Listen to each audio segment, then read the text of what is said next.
If you have any heart-burning questions while sitting through the presentation earlier, fret not, because we will now move into the Q&A segment. So first question of the day, here it goes. What and how does the module exemptions work for Polytechnic students? For the module exemptions, all our holders of relevant diploma admitted to our BTech engineering programs will generally be granted 40 MCs of advanced placement credits automatically.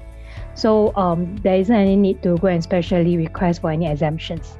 Just for those who may not be familiar, for degree programs, the university requires a student to accumulate 160 modular credits or MCs. What I'll say is that you get 40 of these modular credits exempted for being a holder of a Polytechnic diploma. Does the BTech degree program qualify, and is it recognized by the PEB so as to allow graduates to pursue as a professional engineer? Okay, I believe that almost all the programs here, if not all, are first of all accredited by the Engineering Accreditation Board of the institution of engineers.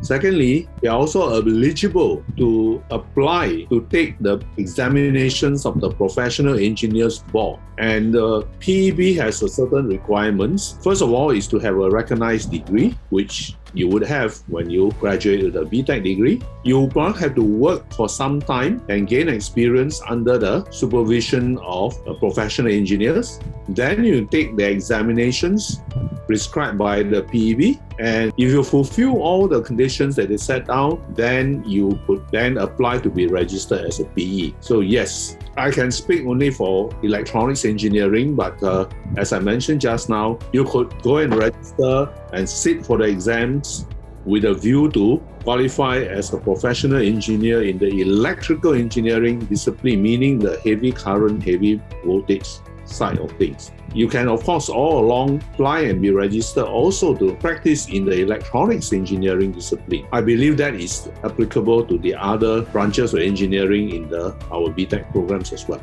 Can I clarify that the PE board does not have any registration for industrial engineering? Just to clarify, it's not all BTech. I see. Thank you. Yeah, the PE Act does not define anything about industrial engineering. It's not part of the built environment professional registration. Okay, thank you. Yeah, mechanical engineering program can be, you can register in PE board. Of course, you have to follow through the procedures in terms of working for a certain number of years and have the design experience, and then you have to take the written exams and so on with the interview. But our program is recognized. Thank you, professors. How about Prof Jiang? Would you like to share about BTech chemical engineering and whether is it possible for graduates as well? Oh yeah, we actually just passed the accreditation by the EAB 2 months back. So certainly can also pursue the PE. Great, good to know. And thank you all professors once again for elaborating on the process. So next question, does working experience contribute to the eligibility of being admitted for the BTech programs? Yes, work experience is actually one of the contributing factors other than the academic qualification that we look into when we examine the applications. All right. How does a Bachelor of Technology BTech differ from the Bachelor of Engineering BEng? So if I graduate from the BTech, will I be able to do a Master's or PhD in the future? I think the simple answer is there is not much difference between Bachelor of Technology and Bachelor of Engineering. Only difference is one is part-time, one is full-time.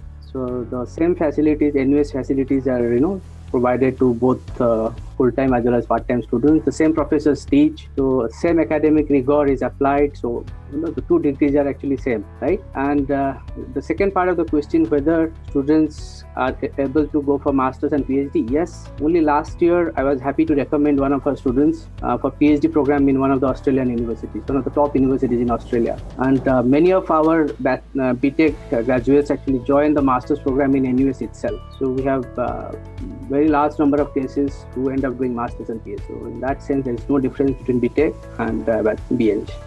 All right. Considering this is a part-time degree, if a person working have conflict between his work schedules and the lessons, will there be a makeup class, or how do we go about this? Certainly, the time management is important, and you also need to maybe discuss with your company, your boss. Sometimes maybe allow you to take the modules. And sometimes if you truly cannot make up to come to the class, you can also try to approach the lecturers who may, depends on the case by case. Some lecturers may give makeup, at least they give you some maybe materials to work on. All right, this is a very relevant question, especially given the current situation. So, yeah. Will there be any online lessons involved, given the current situation? And also, will online learning still be implemented post-pandemic? Under the current situation, we expect that in the past as well as in the coming semester, right, some of those COVID-19 precautions will still be in place in the near future. So under this situation, all large classes will go online. And how it will go online is actually on a case-by-case basis, depending on the nature of the subject being taught, right? So some online, it could mean that actually the professor will conduct the class, let's say over Zoom instead of in the classroom. It could also take in the form of e-learning, where the professor may pre-record some of the material and mount it on the system, and they can view it at their own time. And at the same time, he may also have a live face-to-face meeting. It could be online. And for small class, where subject to the regulation, say, small size class, face-to-face meeting may still be allowed, subject to all the precautionary that need to be taken, like safe distancing, wearing of face masks, face shield, and so on. So it varies, right?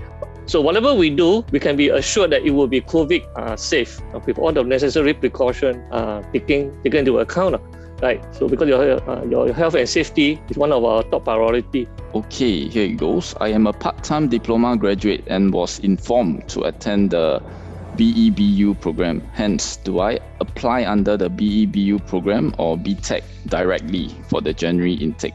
I think I can answer to that. Sure. Yeah, so you will actually need to apply for BTech program first to let us know which program you're interested in, and also submit to us all your documents like the qualifications, work experience, etc. Then from there, you will receive an outcome maybe by early August to know whether are you required to sit through the BEBU program after we have done the first review.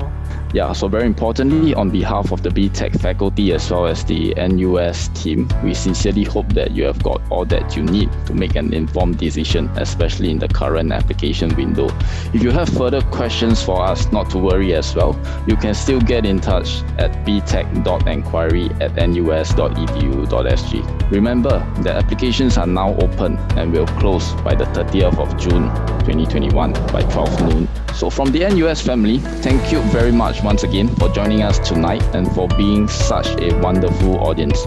Remember to stay indoors, wash your hands, and of course, never stop learning.